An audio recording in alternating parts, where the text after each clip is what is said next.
আল্লাহ তাআলা এই মানুষদেরকে আশরাফুল মাখলুকাত ফেরেশতাদের থেকেও উত্তম করে দিলেন।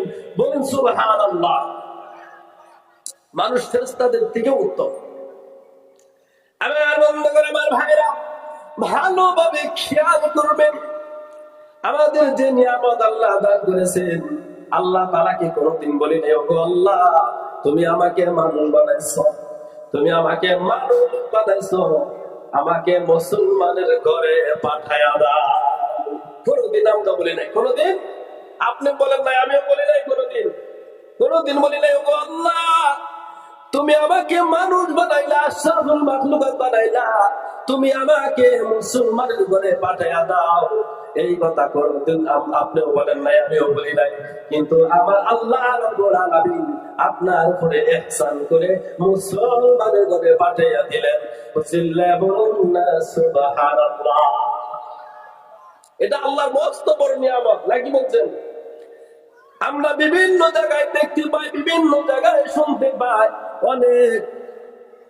অনেক নব মুসলমান যারা নতুন করে মুসলমান হয়েছে, আগে তারা হিন্দু ছিল বা অন্য কোন ধর্মের লোক ছিল, কিন্তু তাদের মা বাবা আত্মীয় স্বজন ছেলে সন্তান মাল দৌলত টাকা পয়সা বাড়ি গাড়ি সবকিছু ছেড়ে সে ভিখারির মতন মুসলমান হয়ে গেছে। কথা বলো ঠিক না বেঠি? সবকিছু হারিয়ে নিঃস্ব হয়ে সে ইসলামের মানুষের ধারে ধারে ঘুরতেছে।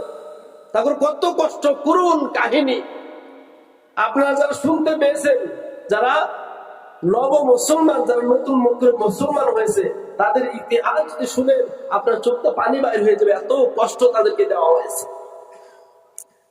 আমরা বিভিন্ন সময় আমরা ওয়াজ নসিহতে শুনতে পাই হযরত বেলাল রাদিয়াল্লাহু তাআলা কত কষ্ট দিয়েছেন, নাকি বলছেন? হ্যাঁ, হযরত খাব্বাব রাদিয়াল্লাহু তাআলা কত কষ্ট দিয়েছেন। কিসের জন্য? এই ঈমান আনার জন্য। কিন্তু আপনাকে এই ঈমান আনার কারণে আপনাকে কোনোদিন কষ্ট করতে হয় নাই। আপনাদেরকে কোনো কষ্ট করতে হয়েছে? কোনো কষ্ট করতে হয় নাই। অনেকে বলে হুজুর বিনা পরিশ্রমে যেটা পাওয়া যায় ও আর কোনো মূল্য থাকে না, নাকি মূল্য থাকে? কত থাকে? থাকে না। একজনে তার মানে আপনার গাড়িতে মেয়াদ লাগে একদম শেষ, নতুন গাড়ি লাগে একদম শেষ হয়ে গেছে। আর চামড়ার স্যান্ডেল, এই চামড়ার স্যান্ডেল হে মুজতে আছে, বুঝছো কি? চামড়ার স্যান্ডেল দাম করে হ্যাঁ করেন ১,৫০০ টাকা, কি করেন? আর একটা গাড়ির দাম ১.৫ লক্ষ টাকা। তাকে জিজ্ঞাসা করো, হলো ভাই তুমি ৫০০ টাকা ১,০০০ টাকার যে জুতা তুমি এরকম করে পরিষ্কার করতেছো, তোমার গাড়িটা কমসে কম তুমি ৬ মাস ধরে ধাও না, একটু পরিষ্কার করো না, গাড়িটা নষ্ট হয়ে যাইতেছে। কি ব্যাপার? তুমি স্যান্ডেলটা এত সুন্দর করে তুমি পরিষ্কার করছো, গাড়িটা এত দামি, এত টাকার গাড়ি, এই গাড়িটা নষ্ট হয়ে যাইতেছে, এই গাড়িটাকে তুমি কখনো ধুইতেছ না কেন? সেই বলতেছে এই স্যান্ডেল কিনতে আমার অনেক কষ্ট গিয়েছে, কিন্তু গাড়িটা কিনতে আমার কোনো কষ্ট হয় নাই। কয় কি ব্যাপার? কয় এই স্যান্ডেলটা কিনছে আমি কামলা দিয়া, বুঝলেন না? স্যান্ডেলটা কিনছে কামলা দিয়া, কষ্ট হয়েছে মেলা। আর গাড়িটা হুসুরবাদ দিয়ে দিছে। কোন দিকে দিছে? হুসুরবাদ দিয়ে দিছে। শ্বশুরবাড়ি যত দামি হয়ে গিয়া, নাকি? হ্যাঁ, মূল্য নাই।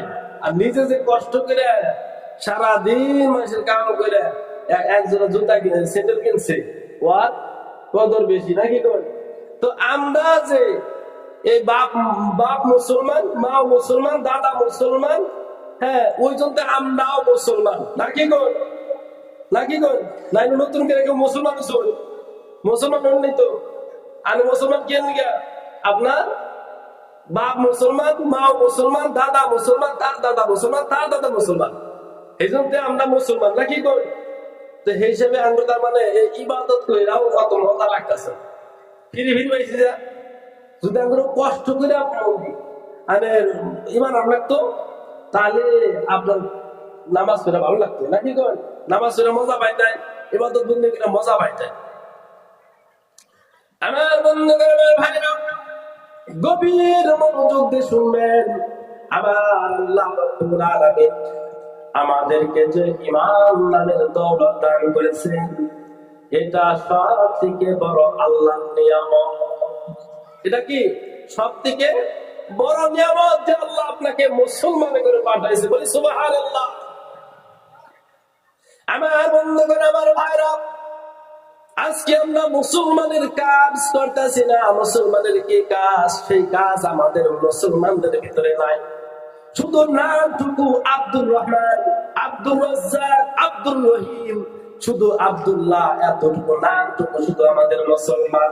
কিন্তু আমরা হতভাগা, কপাল পোড়া। কিন্তু এই শেষ নবীর উম্মত হওয়ার পরেও আমাদের কপাল নসিবটা খারাপ হয়ে গেছে। আমার বন্ধুগণ, আমার ভাইরা, পূর্বের নবীরা পর্যন্ত আল্লাহ রাব্বুল আলামিনের কাছে দরখাস্ত করত, গো আল্লাহ, তুমি যদি আমাকে নবী না বানাইয়া শেষ নবীর উম্মত বানাইতা, তাহলে কতই না আমাদের ভাগ্যটা আরো ভালো হয়ে যেত। আমার বন্ধুগণ, আমার ভাইরা, আমরা সেই আখির নবীর উম্মত, সর্বশ্রেষ্ঠ নবীর সর্বশ্রেষ্ঠ উম্মত আমরা, কিন্তু আমরা সেই প্রকৃত উম্মত হতে পারলাম না। কথা বলো ঠিক না বেটি? আজকে আমরা দাঁড়িয়ে আমাদের আপনার সুন্নাত দাঁড়িয়ে নাই, মাথায় টুপি নাই, পাঞ্জাবি নাই। আমার বন্ধুগণ, আমার ভাইরা, নামাজ আমাদের ভিতরে নাই, নামাজ পড়ি না, কোরআন পড়তেও জানি না। আমার বন্ধুগণ, আমার ভাইরা, আমাদের 63 বছর, 64 বছর, 50, 60, 70, 80 বছর, 100 বছর হয়ে গেছে, এখন পর্যন্ত নামাজটা পর্যন্ত শুদ্ধ করতে পারলাম না। আমার বন্ধুগণ, আমার ভাইরা, আমরা অনেক কিছু শিখতে পারলাম, কিন্তু আপনার উপরে আমার উপরে যে ইলমটা শিক্ষা করা ফরজ। আল্লাহ রাসূল বলেছেন, তালাবুল ইলমি ফারিজাতুন আলা কুল্লি মুসলিমিন ওয়া মুসলিমা। আল্লাহ রাসূল বলেছেন, হ্যাঁ দুনিয়ার বিশ্ব মুসলমান, তোমাদের উপরে ইলম শিক্ষা করা ফরজ আইন। আমার বন্ধুগণ, আমার ভাইরা, আজকে যদি আমরা নামাজ পড়ার নিয়ম নীতি না জানি, নামাজ পড়ার পদ্ধতি, সহি পদ্ধতি যদি আমরা না জানি, আমরা যদি কোরআন পড়তে না জানি, তাহলে কিয়ামতের ময়দানে আপনি আল্লাহ রাব্বুল আলামিনের কাঠগড়ায় দাঁড়াইতে হবে। আমার বন্ধুগণ, আমার ভাইরা, সুতরাং আপনি নিজেও কোরআন শিখতে হবে, নিজে নামাজ শুদ্ধ করতে হবে। আপনাকে ওযু, পরিপূর্ণ ওযুটা আপনাকে শিখতে হবে, আকীদা আপনার ঠিক করতে হবে, ঈমানটা মজবুত করতে হবে। আমার বন্ধুগণ, আমার ভাইরা, আজকে আমরা এই ইবাদতের দিকে খুবই কমজোর হয়ে গেছি। কথা বলা ঠিক না ঠিক? আজকে মসজিদে মানুষ নাই, আজকে মসজিদে আজান হয়, মসজিদে মানুষ নাই, চার দোকানে অভাব নাই মানুষের। সুতরাং আমাদের কি করা দরকার? এই দুনিয়া একদিন শেষ হয়ে যাবে, এই দুনিয়া থাকবে না। একদিন আপনি আমি সবাই এক এক করে সবাইকে চলে যেতে হবে। আল্লাহ রাব্বুল আলামিন বলেছেন, আল্লাহ রাব্বুল আলামিন কোরআন কারীমের ভিতরে ঘোষণা করে দিয়েছেন, কুল্লু মান আলাইহা ফান ويبقى وجه ربك ذو الجلال والإكرام। দুনিয়াতে যা কিছু আছে সব কিছু একদিন ধ্বংস হয়ে যাবে, শুধু কেবল মাত্র বাকি থাকবে আপনার আমার আল্লাহ রাব্বুল আলামিন। দুনিয়াতে চাঁদ সূর্য যা দেখতে পাচ্ছে, গাছপালা কত সুন্দর সুন্দর, বাড়ি গাড়ি দেখতে পাচ্ছি, দুনিয়াতে কত সুন্দর গাছপালা দেখতে পাচ্ছি, ফল দেখতে পাচ্ছি, একদিন এই সব কিছু ধ্বংস হয়ে যাবে। পৃথিবীর জমিনে আর কোনো কিছুই থাকবে না। আমার বন্ধুগণ, আমার ভাইরা, আপনার যে সময় আল্লাহ তাআলা নির্ধারিত সময় দিয়েছেন, এই সময়টুকু যখন চলে আসবে, দুনিয়াতে আপনাকে এক সেকেন্ড পর্যন্ত দুনিয়াতে রাখবে না। আমার বন্ধুগণ, আমার ভাইরা, আমার মৃত্যুর একটা আলামত আছে, ওই আলামতটা যাদের ভিতরে চলে এসেছে, তারাও এখন পর্যন্ত তারা সতর্ক হইতেছে না। আমার বন্ধুগণ, আমার ভাইরা, যখন মেঘ নামে, যখন বৃষ্টি নামে, তার আগে আগে আকাশের দিকে তাকাবেন, আকাশের উপরে মেঘ দেখা যাবে, হাঁস দেখা যাবে।